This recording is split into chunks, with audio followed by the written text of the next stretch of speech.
Hi, I'm Steve Payne. I'm the editor of Canadian Contractor. Our guest in the studio today is Jeff Kolo. You're with the Ontario Finishing Industries Alliance. Hello, Jeff, thanks for coming in. Tell us what you do at that organization. Thank you very much for having me, Steve. The Ontario Construction Finishing Industries Alliance was set up about 4 years ago to represent legitimate employer and employee concerns in the construction industry against the underground economy.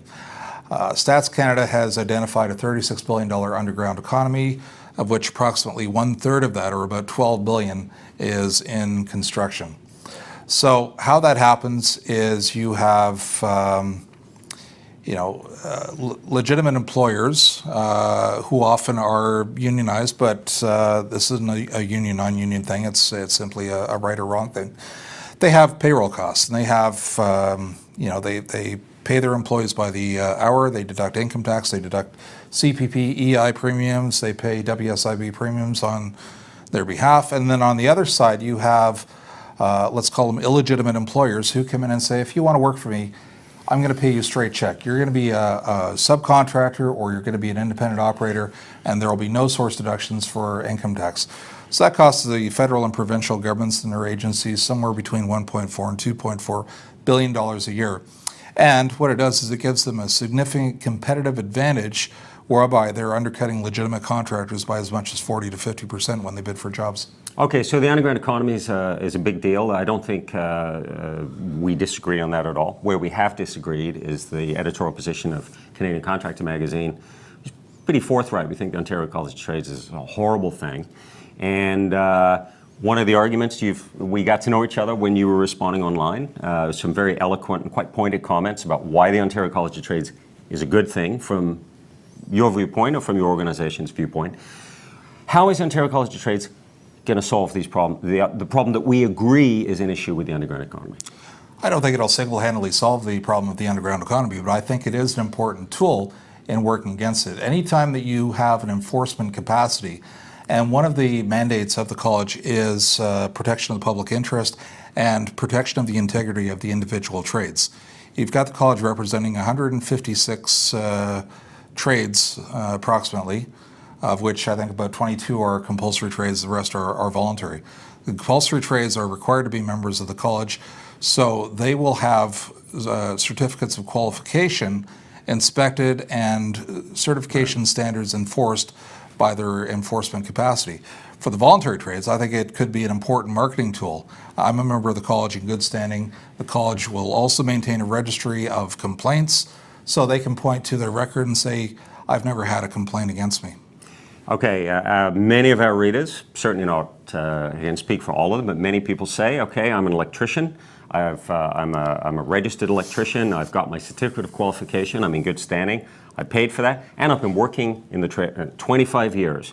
Now I get an invoice in the mail, pay me $120, or on the website of the Ontario College of Trades, we'll say you're not in good standing. They're really upset about this. Tax grab, they argue. Electricians were already registered and they were being checked, and you couldn't get away with being an unlicensed electrician, or you couldn't get away with it for very long. Nothing has changed with Ontario College of Trades except this extra level of bureaucracy which has been added and all these invoices going out. That's the argument of the quite upset contractors among our readers. Your response to that would be? Well, taking electricians as a specific example, you're right, they have had an electrical safety authority that for years has policed certification standards and enforced those. And that's great. They've done a wonderful job. Would you then deny the other 18 or 19 or 20 or whatever compulsory trades don't have or haven't had that same level of oversight and protection for the integrity of their trade? Would you deny that to the voluntary trades, people who want to use the college to market themselves as, look, I'm not a fly-by-night contractor with the magnetic sign on my truck and it becomes something else by night. Here's an opportunity for contractors to have, or not contractors per se, but tradespeople to have their trades protected and the integrity of those trades protected. Okay, thanks, Jeff, for those arguments. Here's the fear. The fear is, gee, here's another organization with its hand in my pocket. I've got to spend more money. Geez, like it never ends. Here's another check I got to write. it would be nice to know that if I had to write a check to a new regulatory body that I could have some impact on it. Don't get to vote for who runs the College of Trades. Don't get to have any say in how it is operating. If the Ontario College of Trades, which just started out $120 fee, decides next year it's $300, contractors argue, I have no recourse. These guys can just do me. I have no recourse. And there's a fear that this thing's going to run out of control with costs. You argue that, well, in actual fact, there are ways to control the Ontario College of Trades.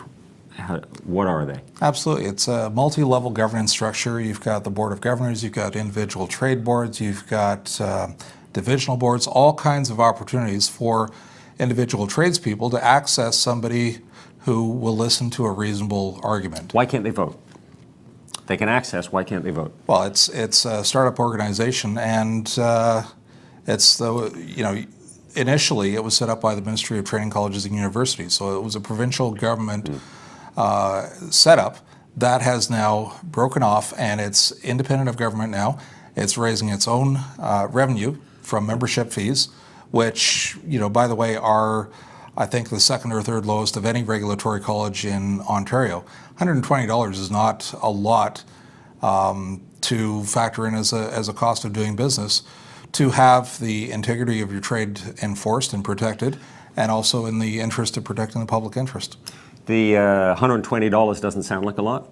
Ontario College of Trade sounds like a good thing. It's training. It doesn't train anybody. Doesn't teach anyone anything. Doesn't offer any courses. The registrar of the college. Registrar sounds like there's an educational institution. You've got a bunch of bureaucrats in an office. On Bay Street, some of the most expensive real estate in Canada, probably the most expensive real estate you could find.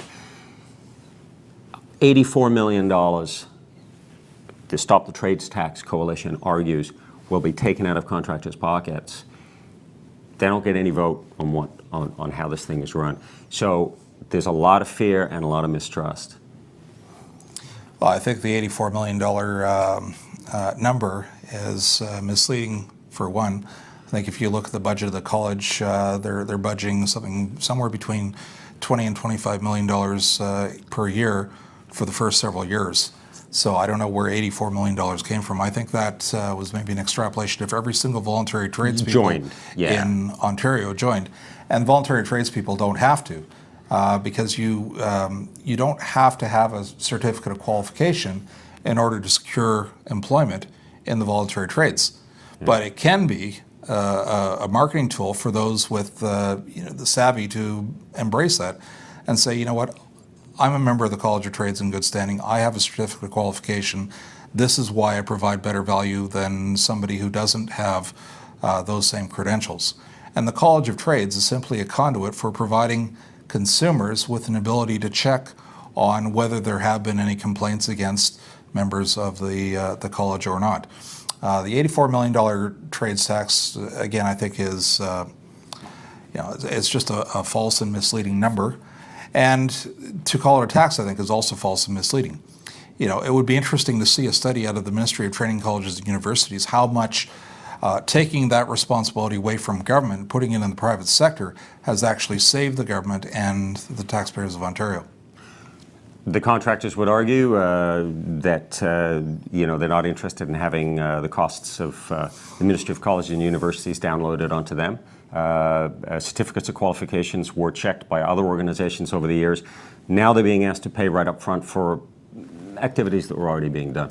But Jeff, you made eloquent arguments in your favor, and we will agree to disagree, but thanks for coming in and doing this video with us. Thank you very much. Thanks.